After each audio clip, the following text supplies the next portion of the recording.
Olá pessoal, graça e paz, passando aqui mais uma vez para dar continuidade à nossa live de família e para tanto eu quero estar trazendo um assunto hoje muito importante para esse momento que nós estamos vivendo.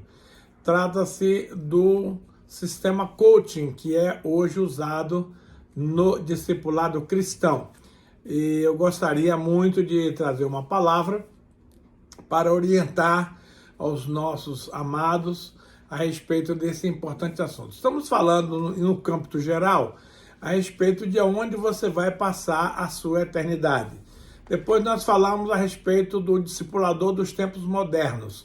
E hoje eu quero abordar com você um tema muito interessante que está muito atual, está muito na moda, é o sistema coaching.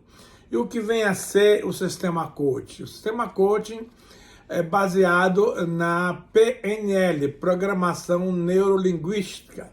É um assunto extremamente atual, moderno, tecnológico e que tem apoio na ciência. Então, gostaria muito que você prestasse atenção no que vamos ministrar aqui, para que você fique inteirado desse importante assunto no qual nós queremos ministrar nesses dias. Muito bem. Aqui nós precisamos dar uma melhor avaliada. Por quê? Porque uns pastores e líderes vão de cabeça e entram com tudo esperando resolver as suas dificuldades. E então, muitos estão tendo sérios problemas, pois alguns de nossos discípulos estão correndo atrás do novo. Outros, porém, são mais conservadores e rejeitam o novo. Eles acham que tudo que é novo não vem de Deus, que é do inimigo, e aí eles entram dentro da própria igreja numa divisão. Do outro extremo, temos aqueles que acham que tudo que é novo não presta, e aí rejeitam qualquer possibilidade. Querido, nesse aspecto, nós precisamos ser bereanos. Os crentes de Bereia, eles eram mais espirituais do que os outros. Por quê? Porque eles conferiam aquilo que o pregador estava trazendo com aquilo que estava nas Escrituras. Então nós precisamos fazer, como diz o apóstolo Paulo, nós precisamos examinar todas as coisas, reter o que é bom e o que não serve jogar fora. Porque não dá para você receber tudo, absorver tudo e acreditar em tudo. Porém, nós temos o Espírito Santo dentro de nós e nós precisamos fazer uma análise criteriosa, e é o que eu pretendo fazer aqui hoje, tratando desse assunto da PNL. Amados, os defensores da programação neurolinguística afirmam que a estratégia de coaching se baseia em 3 sistemas, e vamos avaliar. 1, sistema de crenças. 2, sistema fisiológico. E 3, modelagem. O que será que a Bíblia fala sobre esses sistemas? Ou será que a Bíblia não fala nada? Eu sou um pastor bereano, eu gosto muito de conferir nas Escrituras aquilo que eu estou ensinando. As coisas que eu ouço nesses dias, eu estou colocando um filtro para saber se verdadeiramente isso é de Deus ou se não é. Porque, na verdade, amado, nesses últimos tempos, temos visto e ouvido muitas coisas humanas que não têm valor espiritual. São apenas informações, mas que não nos levam a um aprofundamento das coisas de Deus. Agora, veja bem, vamos avaliar nesse momento esses 3 sistemas que a programação neurolinguística se baseia. Em primeiro lugar, fala do sistema de crenças. Queridos, a Bíblia nos diz algo interessante. Em 2 Timóteo 3, 16, 17, ela diz assim, toda a Escritura é inspirada por Deus, útil para o ensino, para a repreensão, para a correção, para a educação na justiça, a fim de que o homem de Deus seja perfeito e perfeitamente habilitado para toda boa obra. Amado, não tem nada mais profundo em termos de crença do que o que diz as Escrituras. E esse texto aqui ele é extremamente educativo e esclarecedor, porque a Bíblia ela tem informação sobre tudo aquilo que diz respeito à sua vida e à minha vida. Por exemplo, ele diz aqui que a Bíblia é inspirada por Deus. Isso só já basta para que nós demos credibilidade às Escrituras. Toda Escritura é inspirada por Deus. É Deus falando através das letras. E é útil para o ensino. Querido, estão se ensinando aí muitas coisas hoje baseadas em muitas teorias humanas. Não caia nessa cilada, porque o que nós precisamos é um ensino vindo diretamente do céu, do trono de Deus, que está registrado nas Escrituras Sagradas. Então, a Bíblia toda é útil para o ensino, para a repreensão. O que significa isso? Quando você for repreender alguém em alguma falta, em alguma falha, em algum erro, você vai usar a Bíblia como instrumento de referência. Não adianta você dizer, eu não gosto do Atlético, eu prefiro o Coritiba. Isso não há a menor importância, porque a Bíblia não se refere a time de futebol, a política e a outras coisas. Mas, se a Bíblia diz, não roube porque roubar é pecado, aí eu tenho uma referência para repreender alguém que foi pego numa situação desagradável. Mas, além de ser útil para a repreensão, ela também é útil para a correção. Não adianta só você repreender alguém por algo errado que ela fez, se você não mostrar o caminho, se você não der a direção, se você não mostrar o porquê. E a Bíblia diz que não é para roubar, antes trabalhe com as próprias mãos para ter como acudir ao necessitado. Então, ela condena o roubo e ela exalta a produtividade para se ganhar o pão de cada dia, para ajudar aqueles que têm necessidade, para organizar aqueles que estão carentes, precisando das coisas certas. E mais, para a educação na justiça. Não é educação didática na escola, na faculdade, não. É educação na maneira de viver, no trato com as pessoas, na maneira de se portar, de se relacionar, e ela vai mais além. A fim de que todo esse trabalho baseado em cima das crenças das Escrituras é para que o homem de Deus seja perfeito. Aí você vai perguntar, mas pastor, será possível o homem ser perfeito? Eu digo a você que é. Jesus disse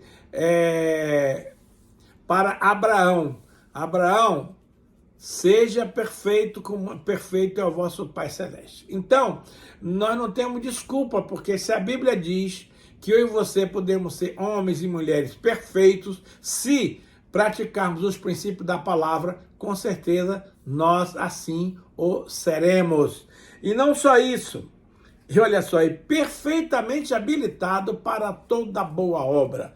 Então, as Escrituras são os livros sagrados, não são livros tecnológicos, mas ela traz princípios, bases, instruções para que você seja o melhor engenheiro, o melhor advogado, o melhor médico, o melhor marceneiro, o melhor carpinteiro, enfim, para toda e qualquer profissão que você queira exercer, o conhecimento das Escrituras, a obediência às palavras, vai fazer de você um excelente profissional, cumpridor dos compromissos, de horário, de qualidade técnica. Você vai ser um perito da sua profissão, porque a Bíblia, ela nos capacita, meu amado, através do Espírito Santo, a fazer uma coisa certa, a não dar bobeira, a não fazer bobagem, como você vê muito por aí afora. Então, o primeiro princípio que eu quero mencionar das crenças da programação neurolinguística é que as Escrituras é algo sagrado, é algo firme, é algo inabalável no qual você pode estabelecer a sua fé, a sua confiança. Filipenses 4, 8, 9 também diz, finalmente, irmãos, tudo que é verdadeiro, tudo que é respeitável, tudo que é justo, tudo que é puro, tudo que é amável, tudo que é de boa fama, se alguma virtude há, se algum louvor existe, seja isso que ocupe o vosso pensamento. O que também aprendestes e recebestes e ouvistes em mim, isso praticai, e o Deus da paz vos será convosco. Queridos, há um ditado popular que diz que mente vazia é a oficina do diabo. Então, nós não devemos permanecer divagando no espaço, pensando bobagem e fazendo maquinações maquiavélicas. Não. Nós precisamos ocupar a nossa mente com tudo que é puro, verdadeiro, sadio, boa fama, boa fé. Se você manter a sua mente ocupada com esses princípios, você será um homem ou uma mulher de excelência, um homem ou uma mulher confiável, um homem ou uma mulher que se pode basear qualquer informação, porque vem de uma fonte que é segura. Uma outra coisa também muito importante a respeito da crença. Nós temos que crer em alguma coisa. E nós, como cristãos, cremos na Bíblia. E a Bíblia diz mais, em Romanos 12, 2. E não vos conformeis com este século, mas transformai-vos pela renovação da vossa mente, para que experimenteis qual seja a boa, agradável e perfeita vontade de Deus. Então, meus queridos e amados, nós temos a necessidade número 1 na nossa vida, é renovar a nossa mente, atualizar os conceitos. Meus amados, estamos vivendo no século 21. A Bíblia não mudou e não vai mudar. A Bíblia permanece a mesma para todo sempre, ontem, hoje, eternamente. Porém, os conceitos, as estratégias mudam de acordo com os tempos. Então, hoje, nós precisamos balizar a nossa fé, a nossa crença no que está escrito na palavra de Deus. A gente sabe que o brasileiro, ele gosta muito de levar vantagem. Isso não é de Deus, porque quando alguém leva vantagem, o outro perde.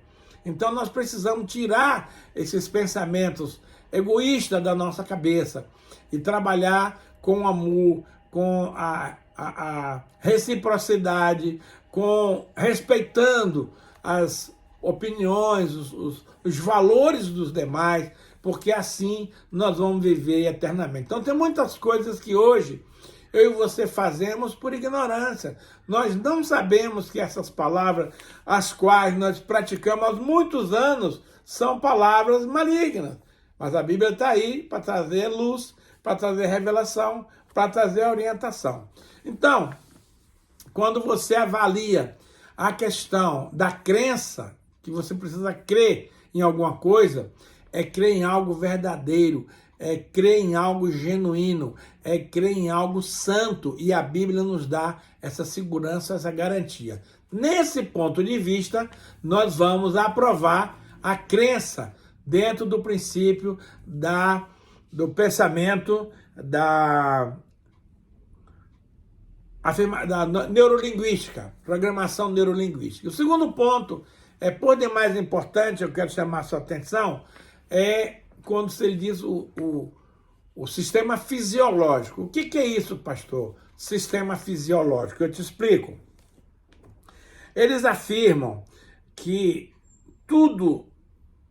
todo sucesso nosso está baseado em nosso estado de espírito. Ou seja, se nós estamos animados, confiantes, seguros do que estamos fazendo, podemos levar os nossos ouvintes a uma melhor compreensão do nosso ensino. Então, quando você vai ministrar algo que você está convicto, que você está seguro, que você está animado, que você está crendo que aquilo é bom, você coloca todo o seu empenho naquele negócio e aqueles que estão te ouvindo têm a probabilidade de crer melhor, porque vê firmeza da sua parte. Porém, se nós estivermos abatidos, desanimados, tristes, teremos resultados catastróficos. Vocês concordam com isso? Muito bem.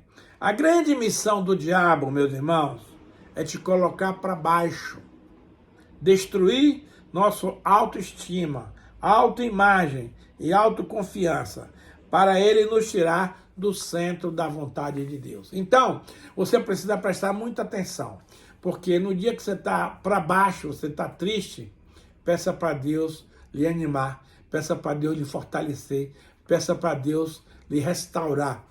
A Bíblia fala que o Senhor renova as nossas forças. Então, quando você estiver cansado, desanimado, Jesus também disse: vinde a mim, os que estáis cansados e oprimidos, e eu vos aliviarei. Não fique nesse estado de tristeza, porque isso não agrada a Deus, e isso vai confundir, vai atrapalhar aqueles com os quais você está lidando, seus alunos, seus discípulos, suas ovelhas.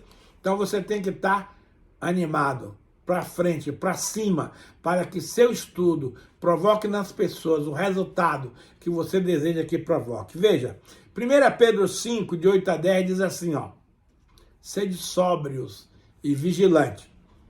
O diabo, o vosso adversário, anda em derredor como um leão que ruge, procurando alguém para devorar. Resistir firme na fé, certo de que sofrimentos iguais aos vossos estão se cumprindo em toda a vossa irmandade espalhada pelo mundo. Ora, o Deus de toda a graça, que em Cristo vos chamou para a sua eterna glória, depois de ter sofrido por um pouco, ele mesmo vos há de aperfeiçoar, firmar, fortificar e fundamentar. Queridos, preste atenção nisso. Nós temos um inimigo, nós temos um adversário, que você queira ou não, ele trabalha 24 horas do dia para lhe destruir, para lhe derrotar, para lhe desanimar. Mas a Bíblia é muito clara, ele diz que sede sóbrios e vigilantes. Sóbrio é atento, é ligado, com a percepção ligada, observando o que está girando em torno de você. E vigilante, você não pode cochilar, meu querido. A vida espiritual é como você dirigir um automóvel. Não dá para você tirar os olhos da pista, porque a qualquer momento pode vir um abençoado lá e bater no seu carro. Então você precisa, na vida cristã, ser sóbrio e vigilante.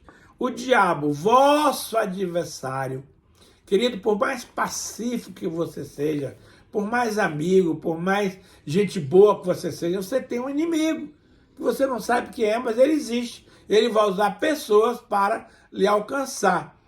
O vosso adversário anda em derredor. E esse versículo aqui me ensina algo poderoso. Existe o estar ao redor, que é muito próximo, e ao derredor, que é mais distante. Então, entre a esfera que o diabo coloca o demônio para lhe fustigar, ao redor disso você tem um anjo de Deus que lhe guarda 24 horas por dia. Ou seja, entre o diabo e você tem um anjo de Deus. Mas para que esse anjo que está ao seu redor possa agir, você tem que andar em santidade. Você tem que largar a mão do pecado. Porque se você decide andar de braço dado com o diabo, o anjo de Deus não pode fazer nada. Ele vai ver você numa situação crítica e simplesmente vai cruzar os braços, porque o anjo do Senhor não atua quando você está praticando o pecado, o erro, as coisas que desagradam ao Senhor. Então, a Bíblia diz que não é só você e eu que estamos hoje passando por alguma dificuldade no nosso dia a dia. A nossa irmandade, os cristãos, espalhados pela face do mundo inteiro, cada um em seu lugar, no seu país, na sua cidade, está passando as suas lutas. Então, não há nenhuma novidade nesse tempo hostil que nós estamos vivendo, nos quais as pessoas não estejam passando dificuldade. Isso é normal. Agora, há uma esperança aqui, é uma palavra maravilhosa que ele diz assim, ó.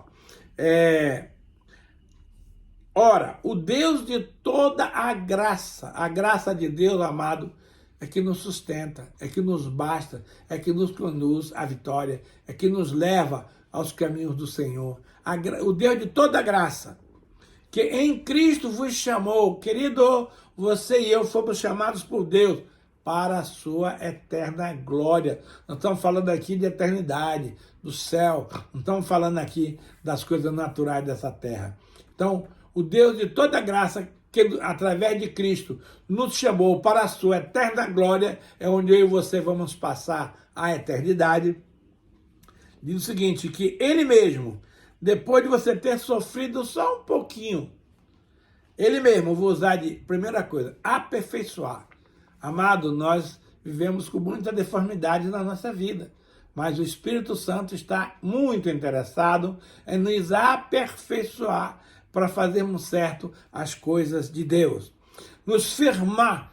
Oh, amado, tem pessoas que nesse momento estão igual um palanque no banhado, balançando para tudo quanto é lado. Mas Deus está determinado a nos firmar no propósito, no objetivo, naquilo que Ele preparou para nós.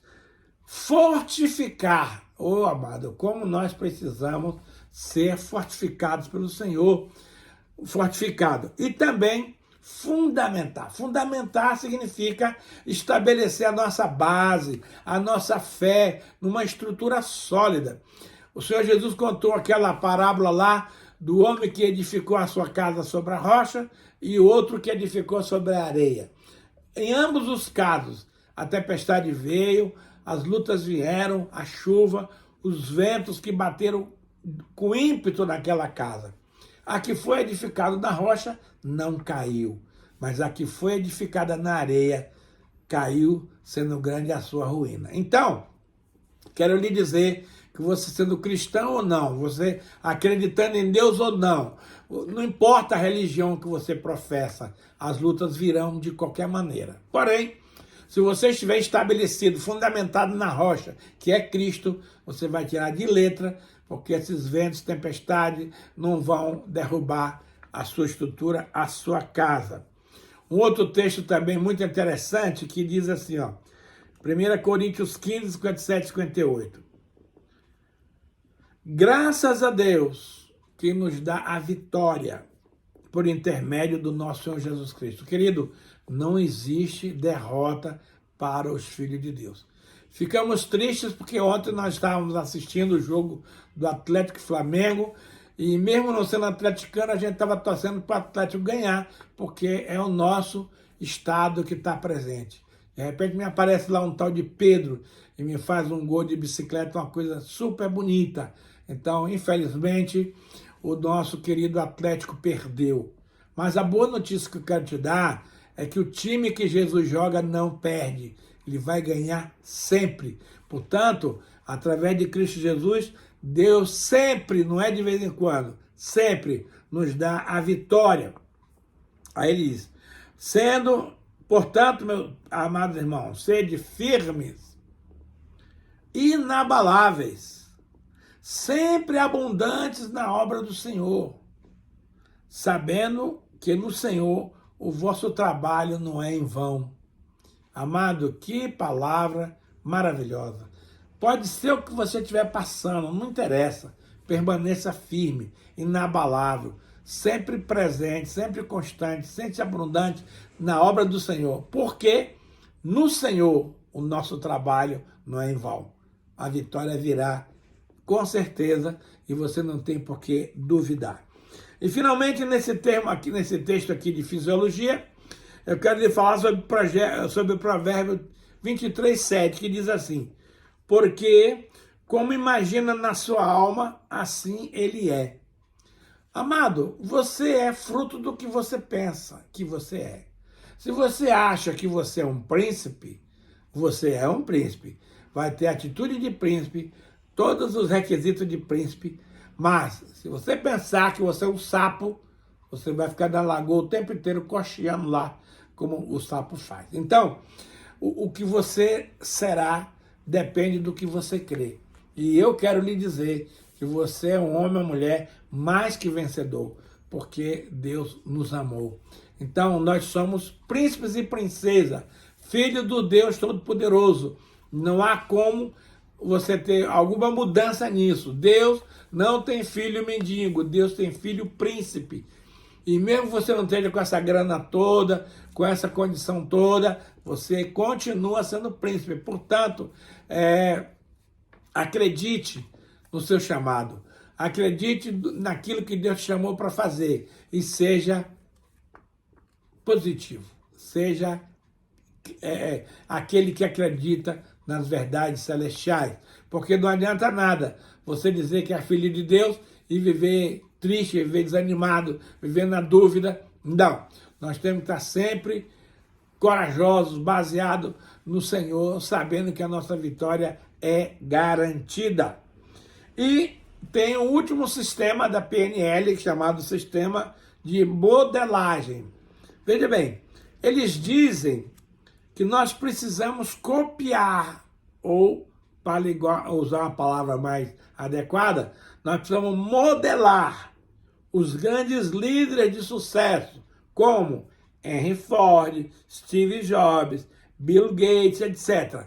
Mas eu quero te dizer que eu tenho alguém muito mais poderoso, muito mais inteligente, muito mais capaz do que esses grandes homens que eu citei aqui, que se chama Jesus de Nazaré. Veja o que a Bíblia nos manda fazer.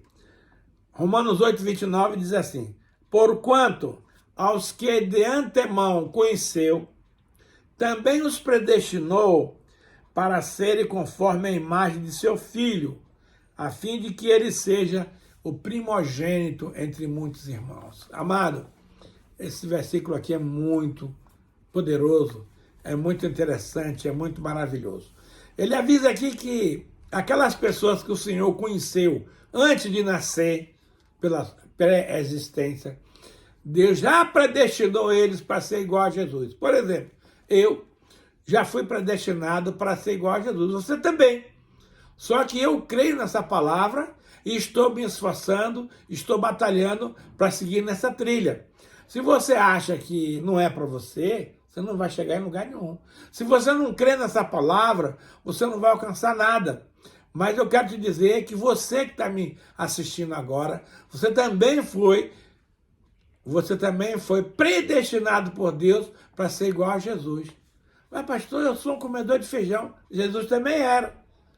Mas a diferença é que Jesus era filho de Deus, não cometeu pecado. Agora, observe aqui uma coisa interessante desse versículo. Quando Jesus veio ao mundo, segundo João 3,16, ele era o filho único de Deus.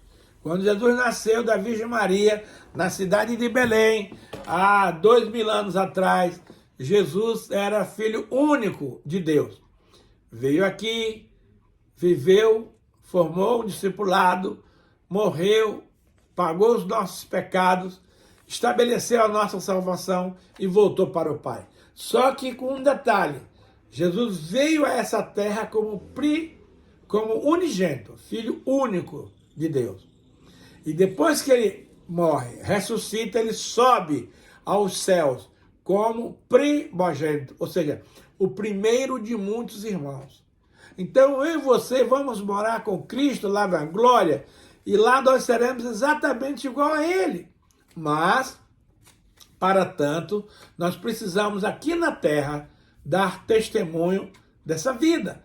Ou seja, ter um padrão de vida de acordo com aquele que nos chamou, fazer as coisas como tem que ser feitas, para então você poder, quando chegar lá, estar preparado. Agora, aqui, meus amados, o grande desafio é você acreditar que você, que me ouve, é um predestinado de Deus. Eu quero lhe assegurar, em nome de Jesus, que você é um homem ou mulher predestinada por Deus para ser igual a Cristo. Agora, primeiro, você precisa crer nisso.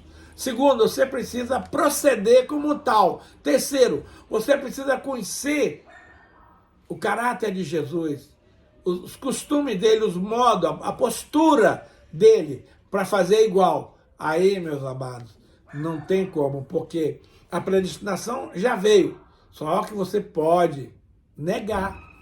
Você pode abrir mão. Nós conhecemos na Bíblia a história de dois irmãos chamados Esaú e Jacó. Esaú nasceu primeiro. Então ele era, por direito de herança, o primogênito. Mas um belo dia ele chegou da caçada com muita fome.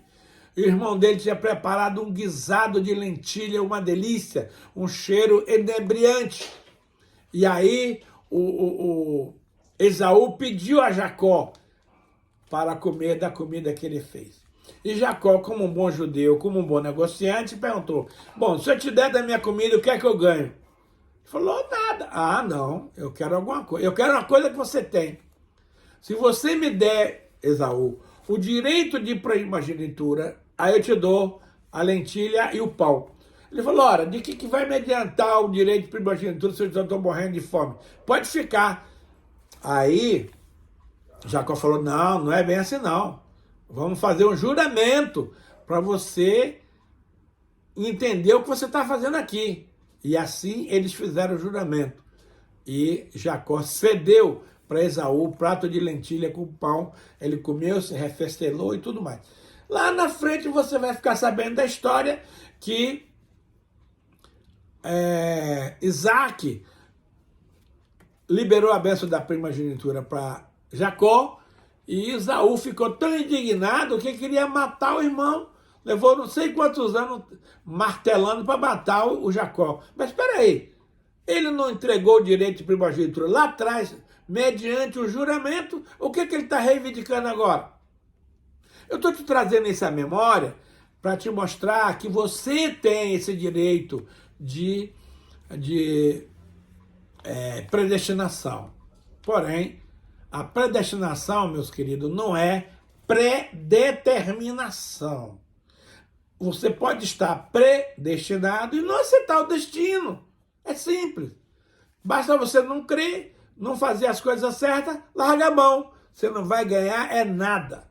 Então não venha depois se queixar que Deus lhe deixou para trás, que Deus lhe deixou numa segunda linha. Não. Deus deu direito a todos iguais. Só que eu entendi a palavra, desejo ser primogênito e estou me esforçando dentro das minhas condições para alcançar esse galardão. Então preste muita atenção nisso. Essa bênção da predestinação é destinada para todos, mas você tem o direito, não deve, você tem o direito de rejeitar. Como o nosso amado Esaú rejeitou a primogenitura e se deu muito mal, porque as coisas na vida dele não deram certo. Então, eu quero te dizer, meu amado, que é uma glória, é um privilégio você e eu termos essa bênção da primogenitura. Portanto, não abra mão, não descreia, não saia fora. Não, pelo contrário. Procure se informar sobre isso. Procure aprofundar o conhecimento. E, querido, eu estou te falando essas coisas de coração. Se você crê, ótimo, você vai ser abençoado. Se você não crê, amém, nós vamos continuar amigos, mas você vai perder a bênção. Então, na dúvida, fala e pega a bênção que vai valer a pena. Então, nós temos alguém muito especial para nós modelarmos. O nome dele é Jesus Cristo de Nazaré, o Filho do Deus vivo, seu irmão mais velho, meu irmão mais velho. Então vamos imitar as suas obras, vamos fazer o que ele fez, vamos cumprir o seu chamado, vamos fazer as coisas que ele manda e tudo te irá bem. Então você modelar homens naturais como Bill Gates, como Steve Jobs, como Henry Ford é muito bom, mas eu tenho coisa melhor, querido, para modelar. Para quem não conhece Jesus, modelar um desses homens aí é a opção. Mas para mim não, eu tenho o melhor exemplo da humanidade, no céu e na terra, para copiar, que é Cristo. Então eu vou modelar sim Jesus. Então deixa de modelar homens naturais e passe a modelar o Rei da Glória, Jesus Cristo de Nazaré, o Filho de Deus. O apóstolo Paulo, quando estava aqui, ele, que era um homem muito antenado, muito zeloso, muito criterioso, muito xiita, o Paulão era da pesada. Ele diz assim em 1 Coríntios 11:1, sede meus imitadores. Querido, isso é uma ousadia. Você que me assiste agora, você teria coragem de dizer para alguém, seja meu imitador? Eu tenho. Como Paulo também teve. Por quê? Ele não parou o versículo aqui, ele foi além. Como também eu sou de Cristo. Querido, eu não estou fazendo discípulo para mim. Eu estou fazendo discípulos para Jesus. Ele é o nosso dono. Eu sou apenas um intermediário. Então, quando eu digo para você, querido, seja meu imitador, como também eu sou de Cristo. Porque isso aqui, meu amado, é uma faca de dois legumes. Porque se você imitar um cara bom, você tende a ser bom. Mas se você imitar um cara malandro, um cara mau caráter, um cara mentiroso, um cara sem caráter, você será um discípulo com a mesma qualidade dele. Sério? Por isso, amado, é que nós precisamos avaliar a quem nós vamos seguir. E aqui tem uma coisa muito interessante, que eu, como pastor, não posso escolher as minhas ovelhas. Mas você, como ovelha, você tem todo o direito de escolher o seu pastor.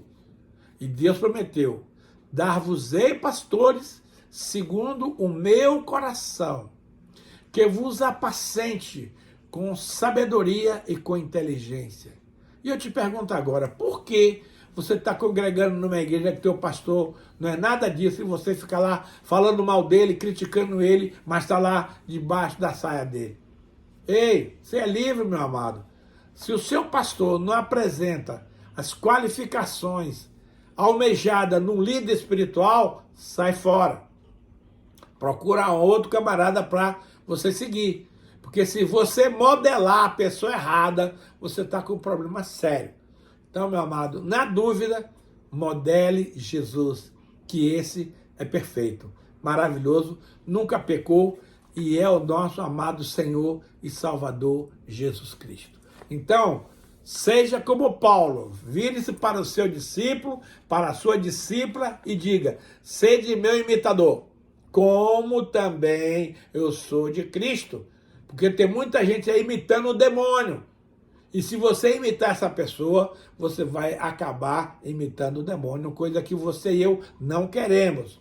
Então, meu amado, eu acho que ele chamar a atenção aqui, que você precisa ser muito criterioso. Não vá atrás de qualquer vento de doutrina. Não seja como uma criança agitada de um lado para outro.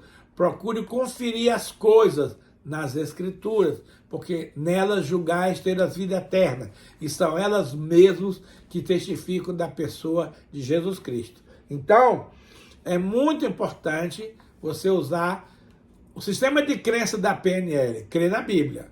O sistema de fisiologia, andar sempre de cabeça erguida, sempre animado, sempre firme, sabendo que no Senhor o nosso trabalho não é vão. E o terceiro, modelando o líder certo, que é Jesus Cristo. E a última coisa que ele diz aqui é Filipenses 3:17. Paulo diz assim, irmãos, sede meus imitadores e observai, essa palavra aqui é chave, observai os que andam segundo o modelo que tendes em nós.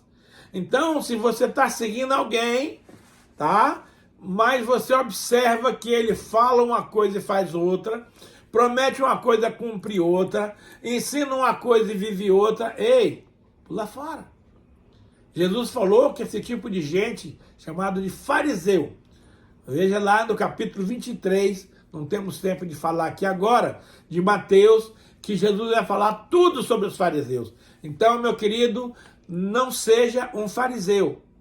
Segundo, não siga fariseu, senão você vai se tornar um fariseuinho, tá? Então, siga a Jesus de Nazaré, porque esse é poderoso. Então, a palavra aqui é muito sábia.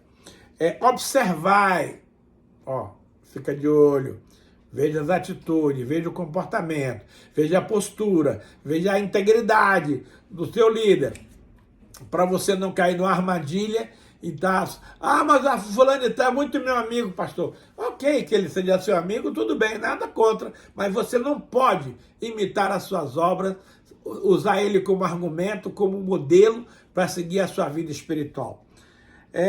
E finalmente, em Efésios 5, 1 e 2, Paulo diz assim, ó, sede, pois, imitadores de Deus. Ele aqui foi mais longe.